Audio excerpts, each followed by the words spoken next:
Hey friends, welcome to the channel Data with Hana. Today I'm going to show you how to use two powerful Excel functions which are index and match for advanced lookups that will make your data retrieval smoother and faster.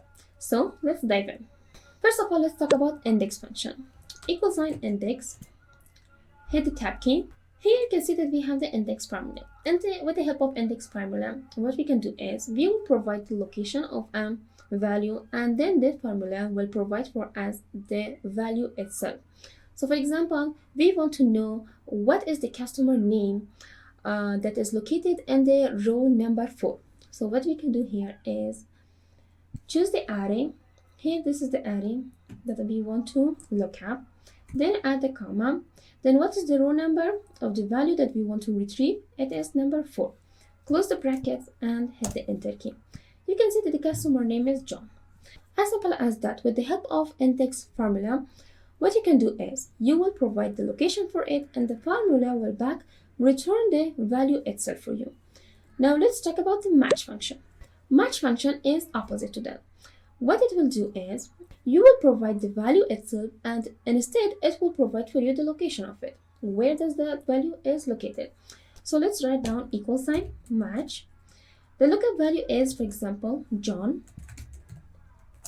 So because this is a string value, you should write it in between double quotes, then add a comma. This is the range of the value. Then add the comma, and the last one is the match type. It should be exact match. Then exact match is 0. Close the brackets and hit the enter key. Now you can see that it will give me back the location of it. It means that in the row number 4, John is located. Here you can see row number 4, John is located. Now let's combine these functions to make advanced lookups. So what I want to do here is to find out the product name that the customer which has the John name has bought.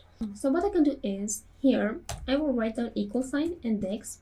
Then the first parameter is array. What I want to find out, I want to find out the product name, then add the comma, then what is the row number. I don't know what is the row number, but I know that I want to find out the product name that John has bought. So what I can do is I will use the match function here. Match, then the lookup value is John. Add the comma. Lookup array is here in the customer name. Then a comma. It should be exact match. Then close the brackets 2 times and hit the enter key. Now you can see that it gave me the product name.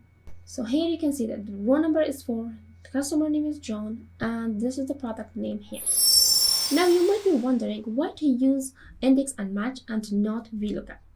The answer is that while VLOOKUP works well, but there are some key advantages that index and match has that VLOOKUPs doesn't have. First of all, VLOOKUPs will look for values from the left side to the right side, but this limitation is not with the index and match. And the next advantage that index and match has is that if you accidentally or purposefully delete a column or a row, the index and match function will not break, but VLOOKUP will break. As simple as that. If you found this video helpful, don't forget to hit that like button and subscribe to our channel. Thanks for watching. See you in the next video.